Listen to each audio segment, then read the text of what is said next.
자, 이 시간에는 함수의 정적분이 무엇인가에 대해서 한번 알아보겠습니다. 먼저 차례를 보면 이제 함수의 정적분의 정의를 먼저 할 것이며, 그 다음에는 우리가 함수의 정적분을 왜 생각을 하게 된 그 이유가 무엇일까를 다룰 것입니다. 그리고 이제 함수 정적분을 계산하기 위한 방법인 리만합 방법을 살펴볼 것이며, 리만합 방법이 이제 계산이 어려운데 함수의 정적분을 아주 쉽게 계산해 줄 수 있는 리만 적분학의 기본 정리를 살펴볼 것입니다. 자, 우리가 함수가 실수 구간 A, B에서 실수로 가는 F가 주어져 있습니다. 이때 우리가 구간 A, B에서 함수 F의 정적분을 우리가 인테그랄 A, B, Fx, dx라고 하는데, 자, 이것은 무엇을 의미할 것인가? 그 정의를 바로 보죠. 자, 여기서 함수 f는 구간 a, b에서 실수로 가는 연속함수입니다. 연속함수일 때 오른쪽 그림에서 y는 fx에서 그 함수의 그래프가 나오는데, 이 그래프에서 이제 함수의 정적분을 정의를 할 수가 있는데, 여기에서 x는 a가 이 그래프의 왼쪽 부분에 이 직선이죠. x는 b, 이거는 오른쪽 부분에 새로 나온 직선입니다. 그 다음에 y는 fx, 이건 함수의 그래프고, 그 다음에 y는 0, 이건 x축이죠. 이 네 개의 선으로 둘러싸인 영역, 그 영역에 부호 있는 넓이를 우리가 구간 AB에서 함수 f의 정적분이라고 그러고, 기호로 인테그랄 AB fx dx라고 합니다. 오른쪽에 그 영역이 색칠에 되어 있는데, 이 영역에 부호 있는 넓이를 우리가 f의 정적분이라고 합니다. 여기서 이제 밑에 부호 있는 넓이의 설명이 나오는데, 부호 있는 넓이란 이제 x축의 윗부분의 그 영역의 넓이는 양의값이고, x축의 아랫부분에 있는 영역의 넓이는 음의값을 갖는다. 그래서 이 그림에서 x축의 위에 있는 부분은 이제 파란색으로 칠했습니다. 그쪽 넓이는 양의값이고, x축 아래쪽에 있는 것은 빨간색으로 되어 있는데, 그쪽의 넓이는 음의값입니다. 이 지금 영역이 하나, 둘, 셋, 네 개로 나눠져 있는데, 이것들의 총 합이 이제 이 영역의 넓이가 되겠죠. 앞에서 연속함수에서 정적분을 했는데, 연속함수가 아니고 조각마다 연속인 함수, 그래서 몇 개의 점에서 연속이 아닐 때, 그래서 A, B 사이에 n-1개의 점이 있어서 그 점에서는 불연속이고 나머지 점에서 연속일 때, 그리고 그 점들 x1, x에서 xn-1에서 f의 우극한과 자극한이 존재할 때, 그럴 때 각 소구간에서 우리가 정적분을 정의를 할 수가 있습니다. 여기서는 이제 우극한, 자극한을 이용해서 정의를 해야 되는데, 구체적인 정의는 우리가 별로 여기서는 관심이 없기 때문에 이렇게 구할 수가 있습니다. 그러면은 이제 구간 A, B에서 전체 영역의 정적분은 이 각 소구간들의 정적분의 합으로 이렇게 정의를 할 수 있기 때문에, 이제 이런 영역에서도 우리가 정적분을 정의를 할 수가 있습니다. 자, 그러면 우리가 이 정적분을 왜 생각을 했을까요? 왜 이것을 구하려고 하는가? 자, 이것에 뭐 여러 가지 이유가 있겠지만, 이제 가장 중요한 이유는 곡선의 길이를 구하려고 합니다. 우리가 선분, 이렇게 반듯한 선분은 자가 있으니까 자로서 그 길이를 구할 수가 있는데, 곡선, 오른쪽 그림과 같이 이제 A에서 B 지점까지의 이제 곡선이 있는데, 이 곡선의 길이를 구할 수 있는 방법은 마땅치가 않았습니다. 그런데 이제 뉴턴, 라이프니츠가 이 곡선의 길이를 구하는 방법을 이제 생각을 하게 됩니다. 그 방법은 다음과 같습니다. 자, 이 곡선이 주어져 있는데, 시간이 A일 때 그 A 지점에서 어떤 물체가 이제 B 지점으로 출발을 합니다. 그래서 시간 B일 때 이 B 지점에 도착을 하면은, 그러면은 우리가 이것을 이용해서 이제 곡선의 길이를 구할 수가 있는데, 여기서 이제 곡선은 A에서 B 방향으로 갈 때는 이제 양의 방향이라고 그러고, 그 반대 방향으로 가면 음의 방향이라고 그렇게 하겠습니다.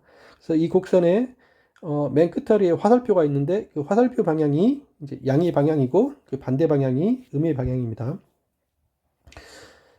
자, 그러면은 이 방법론에 의하면 우리가 쉽게 구할 수가 있는데, 가령 예를 들어서 그 물체가 A 지점에서 B 지점으로 가는데 속력이 상수 K로 일정했다고 그러면 시간 A에서 시간 B만큼 움직일 때 이동 거리는 속력 곱하기 걸린 시간이니까, 속력이 K이고 걸린 시간이 B-A니까 이동 거리는 K 곱하기 B-A가 되겠습니다. 그런데 이제 K 곱하기 B-A는 오른쪽 그림을 보면은 여기가 이제 Y는 K가 이제 속력 그래프인데, Y는 K, 속력이 상수니까 이제 상수함수의 속력 그래프입니다. 그 다음에 X축은 이게 시간이기 때문에 X라고 안 하고 T라고 하겠습니다. 그래서 T축이 있고, 그래서 이거는 시간이고, 그래프는 속력입니다. 그럴 때 이제 오른쪽 그림에서 T는 A, 이제 세로 줄이고, T는 B, 또 세로 줄, 그 다음에 Y는 0이 아니라 Y는 K입니다. Y는 0이 이제 T축, Y는 K가 이제 그래프, 이 네 개가 둘러싸인 영역의 넓이, 이 넓이는 밑변의 길이가 높이가 K이고 이제 밑변이 B-A니까 K 곱하기 B-A가 되겠습니다. 그런데 우리가 이 네 개의 영역, 네 개의 이 선분이 둘러싸인 영역이 바로 우리가 그 상수함수 K의 정적분이라고 그랬으니까 인테그랄 A에서 B까지 K dt가 되고, 이게 값이 K 곱하기 B-A가 되고, 이 값이 바로 이동거리임을 우리가 확인할 수가 있습니다. 자, 여기는 이렇게 속력이 이렇게 상수일 때 아주 간단히 되는데, 속력이 상수가 아니라 일반적일 때, 속력이 변해서 VT로 시간에 따라서 속력이 변할 때, 그럴 때 이제 오른쪽 그래프를 보면은 Y는 VT에서 시간에 대한 이 속력의 그래프가 되겠습니다. 이때 T는 A 이 직선, T는 B 직선, 그 다음에 Y는 0, 이게 T축이겠죠? 그 다음에 Y는 VT, 이 함수의 그래프, 이 네 개의 선이 둘러싸인 영역, 이게 지금 파란색 부분입니다. 이거는 다 T축보다 위에 있으니까 양의 값이겠죠. 이 넓이가 바로 그 물체의 이동 거리가 되겠습니다. 그래서 A에서 B까지 곡선의 길이가 되겠습니다. 그래서 이동 거리는 위에 그 네 개가 둘러싸인 것의 정의가 인테그랄 AB VT dt니까 이 정적분이 이동 거리, 즉 A에서 B 지점까지의 곡선의 길이가 되겠습니다. 그래서 우리가 앞에서 이제 곡선의 길이를 구하기 위해서는 이런 정적분의 값을 계산을 해야 됩니다. 그런데 어떤 함수 이제 v가 이렇게 주어져 있을 때 이 정적분을 계산하는 방법이 쉬운 방법이 없습니다. 뉴턴 시대 이전에 저런 도형의 넓이를 계산할 수 있는 방법이 바로 구분구적법이라는 방법이 있습니다. 이 방법은 고대 그리스 시대 때 방법인데, 구분구적법이라는 것은 우리가 도형의 넓이나 부피를 구하려고 할 때 이 도형이 좀 복잡해서 우리가 이것을 세분화하게 자릅니다. 그 세분화하게 자른 부분은 우리가 쉽게 좀 구할 수가 있어서 이제 그 다음에 그 다른 것을 점점 세분화시켜서 극한 형태를 취해서 이제 극한 값으로 구하는 방법입니다. 한 예를 보면 우리가 반지름이 R인 원의 넓이를 한번 구하는 방법을 한번 생각을 해보겠습니다. 그러면 밑에 이제 원이 있는데 이 원을 한번 8등분을 하겠습니다. 그러면 오른쪽에 이제 그 각 조각을 이렇게 다시 맞춰 놓으면 이렇게 됨을 우리가 알 수가 있습니다. 그럼 이것을 16등분을 하면 이 원을 이제 오른쪽과 같은 모양이 됩니다. 이것을 점점점 등분을 많이 하게 되면은 이제 극한으로 이제 다음과 같은 극한 형태가 되는데, 이것은 위에서 변하는 걸 보면은 여기 나오는 그 직사각형의 높이는 R이 되고 밑변은 위에 그림 형태에 의하면은 이 원의 원주의 길이의 반이기 때문에 이 원의 원주의 길이는 2파이r입니다. 그것의 반이기 때문에 밑변의 길이는 파이 r이 됩니다. 그래서 이 직사각형의 넓이가 파이 곱하기 r의 제곱이니까 왼쪽의 원의 넓이는 파이 곱하기 r의 제곱임을 우리가 확인할 수가 있습니다. 그래서 이와 같은 이제 구분구적법 방법으로 이 원의 넓이가 파이 곱하기 r의 제곱임을 이제 확실히 확인을 할 수가 있습니다. 자, 이 방법을 우리가 정적분의 그 값을 계산하기 위해서 적용을 하겠습니다. 자, 어떻게 적용을 하냐면 이 함수가 이렇게 주어져 있을 때 이제 구간 A, B를 똑같은 길이로 n등분을 합니다.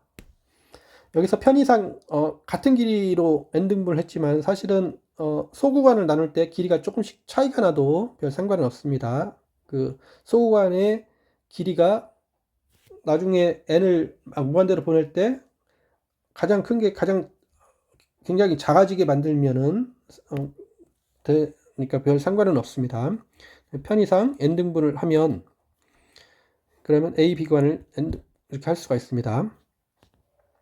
그러면 자, 오른쪽 그림에서 우리가 이제 함수 그래프의 그 정적분을 구하는데 계산이 복잡하니까 이 검은색으로 나오는 그 직사각형들의 그 넓이를 한번 계산을 하려고 합니다. 그래서 근사값을 구하려고 합니다. 자, 오른쪽에 그 직사각형의 넓이는 각 직사각형은 밑변의 길이는 델타 x 해가지고 딱 정해져 있죠. n분의 b-a입니다. 높이는 우리가 오른쪽 그림과 같이 잡았으면은 i번째 이 직사각형의 밑변의 길이는 델타 x이고 높이는 fxi가 됩니다. 그러면 i번째 직사각형의 넓이는 높이 곱하기 밑변의 길이, 그러니까 fxi 곱하기 델타 x가 됩니다. 이 모든 직사각형들의 넓이를 합한 것을 SN이라고 놓으면 그 n개의 직사각형들의 넓이를 합할 수가 있고, 이것을 한꺼번에 기호로 시그마 i는 1부터 n까지 fxi 델타 x로 이렇게 적습니다. 자, 이것을 우리가 리만 합이라고 합니다. 자, 이 값은 우리가 구하고자 하는 그 정적분의 근사값인데, 여기서 우리가 n을 갖다가는 점점점 크게 만들어서 그래서 a, b 구간을 점점점 세밀하게 하면 이 근사값이 점점점 참값에 가까이 감을 확인할 수가 있습니다. 그래서 그 극한 형태를 취하면 리만 합을 n을 무한대로 하는 그 극한을 취하면 그 값이 바로 우리가 구하고자 하는 구간 A, B에서 F의 정적분임을 확인을 할 수가 있습니다. 이런 방법으로 해서 이 정적분 값을 계산을 할 수가 있습니다. 그리고 이 리만 합의 극한은 이제 대부분의 책에서 이 함수의 정적분의 정의로 설명을 하는데, 이 리만합의 극한을 정적분의 정의로 하면은 우리가 이 함수 f가 연속이 아니어도 좀 일반적인 함수에 대해서도 이제 정적분을 정의를 할 수가 있습니다. 그래서 이게 이제 존재하느냐 안 하느냐는 이제 나중 문제고 이렇게 정의를 할 수가 있는데, 그러나 뭐 조각마다 연속인 함수의 경우에는 굳이 이 리만합의 극한으로 정의를 할 필요는 없고 앞의 방법으로 정의하는 게 더 이해하기 쉽고 더 타당한 방법임을 알 수가 있습니다. 그래서 정적분을 계산하는 방법을 알았는데, 그런데 여기서 우리는 이제 커다란 어려움에 직면을 합니다. 왜냐하면은 이 정적분을 계산하기 위해서 리만합 방법을 썼지만, 즉 구분구력법 방법을 썼지만, 그러나 대다수 아주 간단한 함수는 이 방법으로 계산이 가능하지만 거의 모든 함수는 이 방법으로 계산하기가 너무 힘들고 거의 불가능합니다. 그래서 리만합으로 이걸 계산하는 것은 전혀 실용성이 없습니다.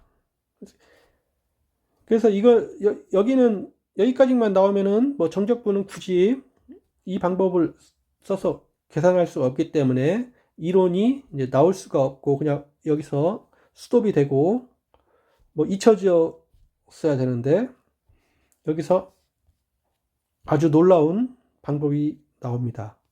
정적분을 계산하는 아주 놀라운 방법. 그 정리 이름이 미분적분학의 기본정리라는 것입니다. 여기서 기본정리라는 것은 고유명사입니다. 이 미분적분학의 기본정리라는 말이 붙었다는 것은 이 정리가 굉장히 중요한 정리라는 것을 의미하겠습니다.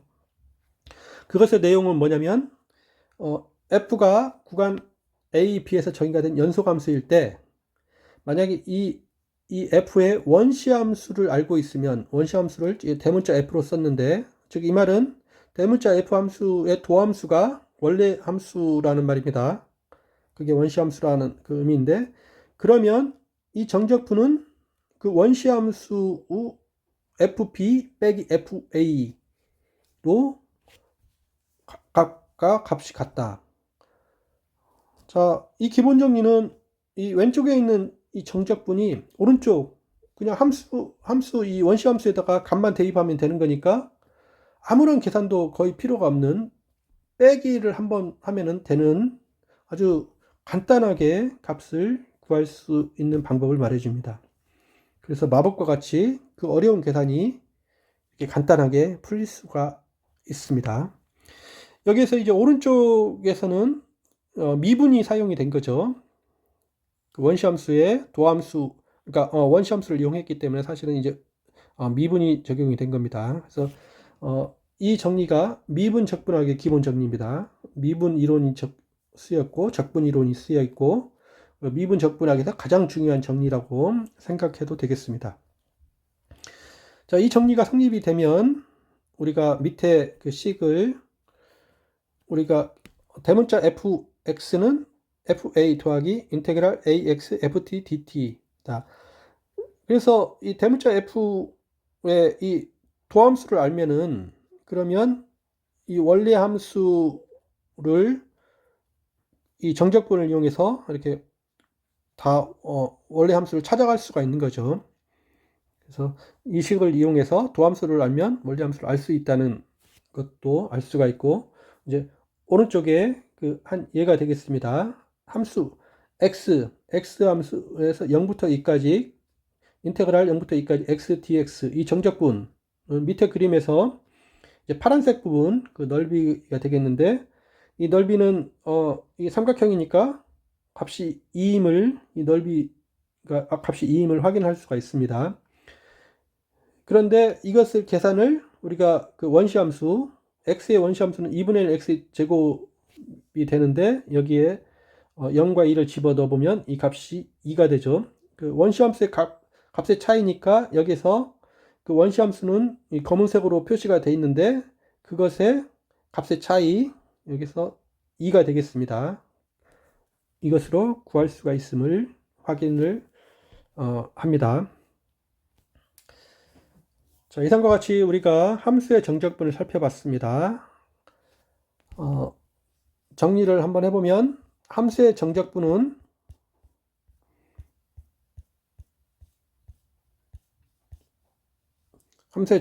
오른쪽 그림과 같이 이 영역의 넓이가 되겠습니다. 이 영역의 넓이인데 부호 있는 넓이, x축보다 위쪽에 있는 것은 양의 값이고 밑에 쪽에 있는 것은 음의 값이고 이것들이 합해진 그 부호 있는 넓이입니다. 정적분을 왜 생각하냐면 곡선의 길이를 구하는 과정에서 이 정적분이 필요하게 됐습니다. 그런데 이 정적분을 계산하는 방법이 구분구적법인데 그것을 적용한 게 바로 리만 합을 이용한 그 정적분이 되겠습니다. 그래서 리만 합 방법으로 써서 이 계산을 하면 되는데 그런데 이 리만 합은 실제적으로 계산하기가 너무 어렵습니다. 그래서 이것만 있으면은 우리 정적분을 어떻게 더 이상 할 수가 없는데 여기 놀라운 정리, 미분 적분하기 기본 정리가 있어서 그 함수의 원시 함수만 알고 있으면은 정적분을 마법처럼 이렇게 계산할 수 있는 방법이 있다. 네, 그래서 이 미분 적분하기 기본 정리가 이제 미분과 적분하기 합해져서 아주 놀라운 결과를 낸 정리임을 우리가 확인을 할 수가 있었습니다. 네, 수고하셨습니다.